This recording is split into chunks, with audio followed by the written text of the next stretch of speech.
Bonjour et bienvenue pour cette quatrième et dernière vidéo de la semaine. Pour aujourd'hui, nous continuons notre exploration des dinosaures, au moins pour le premier livre qui est Dinodore. Un joli dinosaure avec une crête. Dinodore de Marcus Pfister. On est prêt? Alors, dedans, nous allons voir différents dinosaures. Et l'auteur, pour nous aider à mieux les reconnaître, nous parle de ces grandes créatures qui vécurent sur Terre il y a des millions d'années. Alors, ce dinosaure volant, ici, vous le voyez, le ptéranodon. On nous dit que le ptéranodon, c'est le plus grand animal qui ait jamais volé. Ses ailes déployées pouvaient atteindre jusqu'à 12 mètres d'envergure. Lui, le tyrannosaure, on en a déjà parlé, le Tyrannosaurus rex. 12 mètres de long, 5 à 6 mètres de haut. C'est extrêmement grand. Le tyrannosaure est l'un des plus grands et des plus terribles carnivores de tous les temps. Il mangeait bien de la viande. Ici, le cavernosaure, le monstre des ténèbres, un dinosaure imaginaire. Il a été inventé de toutes pièces. Mais on ne sait jamais, il a peut-être existé. Là, pour l'histoire, il a été inventé, ce n'est pas un vrai dinosaure. L'apatosaure, celui-ci. L'apatosaure, c'est un végétarien, il mange que des végétaux, aussi énorme qu'inoffensif. Il pesait autant que 7 éléphants. Son long cou lui permettait de tondre la cime des arbres. Dis donc. Là, les mayasaures.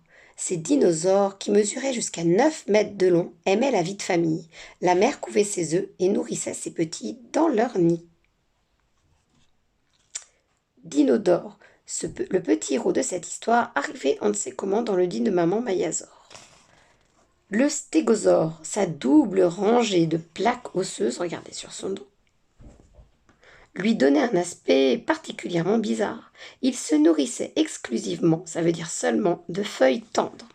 Et là, un Deinonychus, ça veut dire griffe redoutable, un dinosaure qui semait la terreur. Ses longues griffes en forme de fossiles lui ont valu son nom. Il avait des griffes énormes, le petit Deinonychus là. Vous allez voir, il savait bien s'en servir. Vous êtes prêts pour l'histoire? On y va. Maman Mayasaure avait faim et s'était éloignée quelques instants pour chercher des feuilles. En revenant, elle aperçut, dans son nid, une tache de lumière. À côté de son œuf gris, moucheté, brillait et étincelait un œuf qu'elle n'avait jamais vu auparavant. On aurait dit un grain de lumière tombé du ciel. Comment était-il donc arrivé là? Une semaine plus tôt, un jeune Deinonychus avait fouillé son nid et dévoré ses œufs. Maman Mayasaure n'avait pu en sauver qu'un seul des griffes du terrible voleur. Aussi se réjouit-elle d'avoir 2 œufs à couver. Plus tard, les petits pourront jouer ensemble, se dit-elle, tout en se demandant qui pouvait bien se cacher dans cette jolie coquille.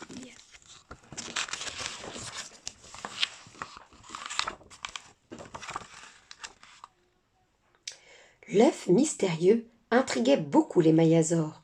Toute la famille guettait avec impatience le moment de son éclosion. C'est l'œuf moucheté qui commença à se craqueler le premier.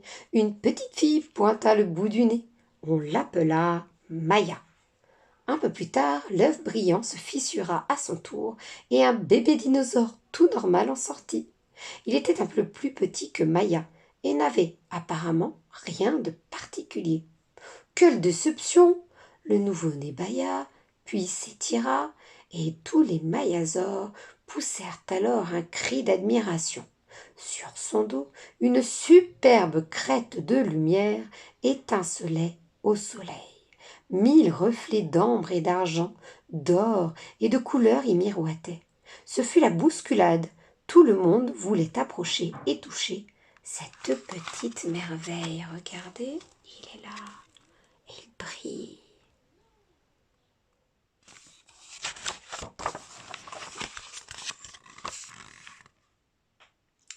Le jeune dinosaure fut baptisé Dinodore à cause de sa crête brillante. Maya et lui devinrent des amis inséparables. Le temps passa et tous deux furent bientôt assez grands pour partir chercher eux-mêmes leur nourriture. Il pouvait aller où il voulait, sauf au point d'eau qui se trouvait sur le territoire de Deinonychus et de Rex, le tyrannosaure. Là, pas question de s'aventurer tout seul. Les terribles chasseurs les guettaient chaque fois qu'ils allaient boire avec le troupeau. Ce danger, qui menaçait leur vie, rendait les paisibles mayasaures bien malheureux.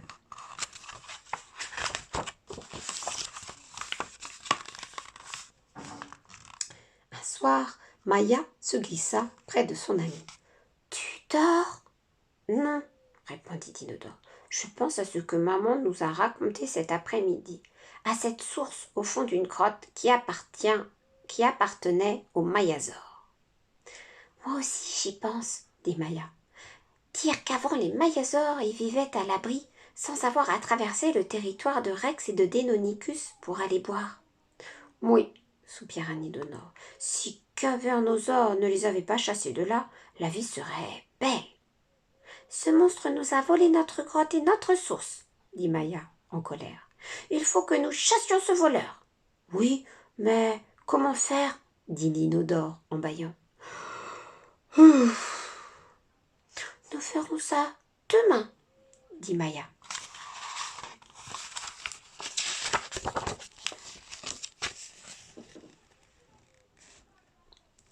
Le lendemain, les deux dinosaures se levèrent de bonne heure. Comme si de rien n'était, ils partirent chercher des feuilles pour le petit déjeuner. « Soyez prudents et ne rentrez pas trop tard, » dit maman Mayasaure. « Ne t'inquiète pas, maman, » répondit Maya en faisant un clin d'œil à Dinodore. Ils n'avaient bien entendu parler à personne de leur projet secret. Et les voilà partis vers la montagne. Après 1 heure de marche, ils se retrouvèrent devant un mur de gros rochers pointus. Or, juste au moment où ils commençaient à les escalader, le sol se mit à bouger sur leurs pattes. « Attention, un tremblement de terre !» s'écria Maria qui marchait en tête. « Accroche-toi !»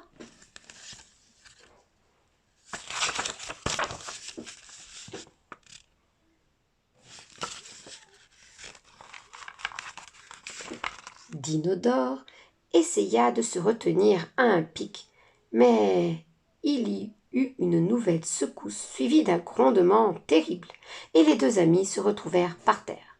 Puis le calme revint. « Qu'est-ce que vous faites là ? Vous vous êtes perdus ?» dit une grosse voix près d'eux. Maya reconnut la petite tête d'un grand stégosaure penché sur elle. Ce bon géant dormait tranquillement derrière les rochers. Dinodore et Maya avaient escaladé les plaques osseuses de son dos sans s'en apercevoir. « Non, non, » répondit Maya, « nous cherchons à manger. »« Regardez donc mieux où vous mettez les pattes, » conseilla Stégo. « Si vous grimpez comme ça sur le dos de Rex, il va vous arriver malheur. »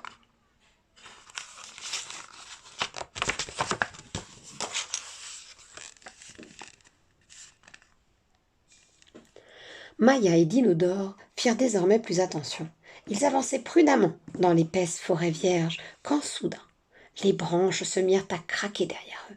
Maya se retourna et vit Rex, le terrible tyrannosaure qui fonçait sur eux dans un bruit de tonnerre. Maya partit dans un sens, Dinodore dans l'autre, pour le dérouter. Le tyrannosaure se lança aussitôt à la poursuite de la crête brillante et bien visible de Dinodore, qui crut sa dernière heure arrivée. Rapide comme l'éclair, il se faufila entre les buissons touffus. Rex avait du mal à le suivre.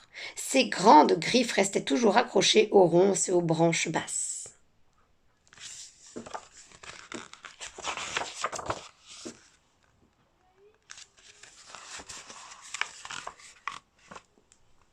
Furieux, le tyrannosaure finit par abandonner et disparut dans l'épaisse forêt. Maya sortit alors de sa cachette. « Bravo, Dinodore, tu as été formidable. Ils ne nous auront pas si facilement. » Cette fois, cependant, ils s'étaient bel et bien perdus. Par où continuer ? Ils marchèrent au hasard dans la forêt, hésitants et fatigués. « Viens, reposons-nous un peu, » proposa Maya. « Nous l'avons bien mérité. » Et ils s'allongèrent au pied d'un arbre.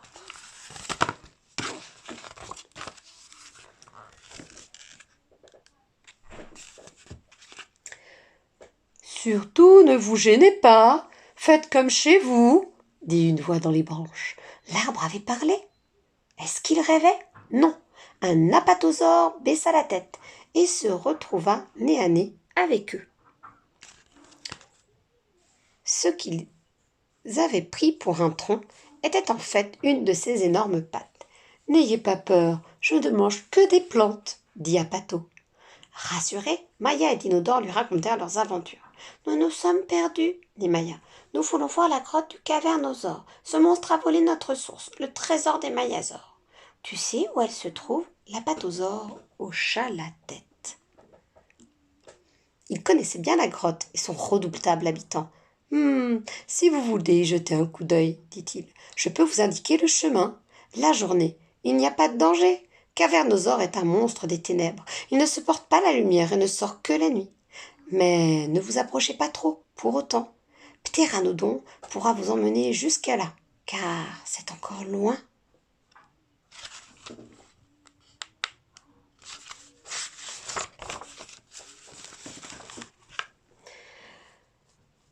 Il tendit son long cou au-dessus des arbres et appela son ami. Le reptile volant se posa sur un rocher tout proche, et Maya et Dinodore grimpèrent sur son dos.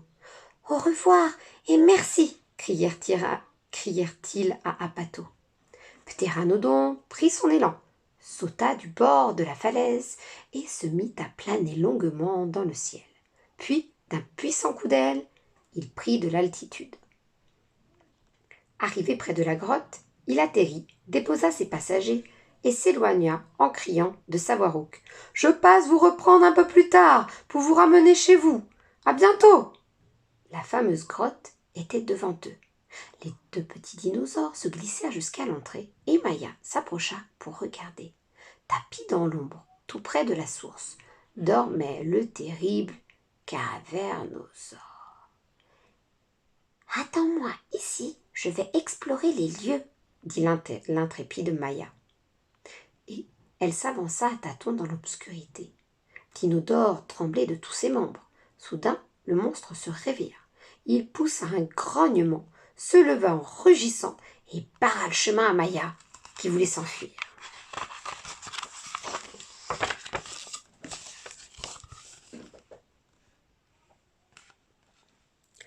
Dinodore retint son souffle. Que faire? Il devait sauver Maya. Tout à coup, il se souvint des paroles d'Apato. Il ne supporte pas la lumière. Alors, sans hésiter, Dinodore se plaqua devant l'entrée, puis il dressa sa crête scintillante pour capter les rayons du soleil et les refléter à l'intérieur de la grotte. Le dos de Dinodore se mit à étinceler comme un miroir, et la caverne s'illumina. Le cavernosaure poussa un hurlement de douleur. Effrayé, il se couvrit les yeux et sortit en courant. Mais aveuglé par l'éclat du jour, il heurta le bord de la falaise et tomba au fond d'un ravin.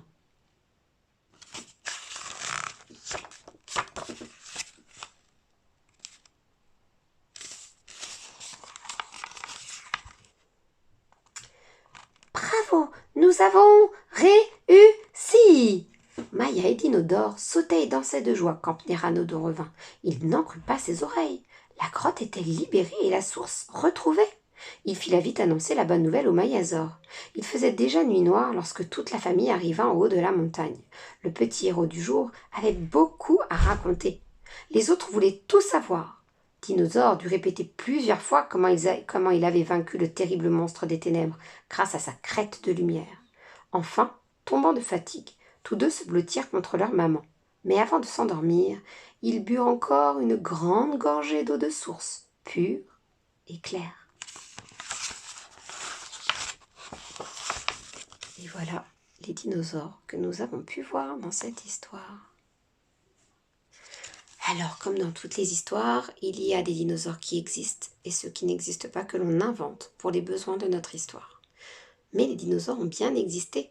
Alors, vous savez comment on sait? Non? Alors, je vais vous expliquer. On creuse dans le sol et parfois on retrouve leurs squelettes, leurs os. Eh oui! Il faudra que je vous fasse voir ça dans un petit livre documentaire. Hein? Alors, écoutez, c'était la dernière histoire de la semaine, celle de Dinodore, le petit dinosaure. Nous avons quand même lu pas mal d'histoires sur les dinosaures. Et la semaine prochaine, je vous emmène voir des pirates, des princesses. falloir que je trouve des pirates, hein. J'en ai pas beaucoup sur les pirates, hein. Falloir que je trouve ça. Un petit jeu avant la fin. Je vais prendre des lettres au hasard dans ma boîte, dans mon petit sac à lettres. Attention. Le M.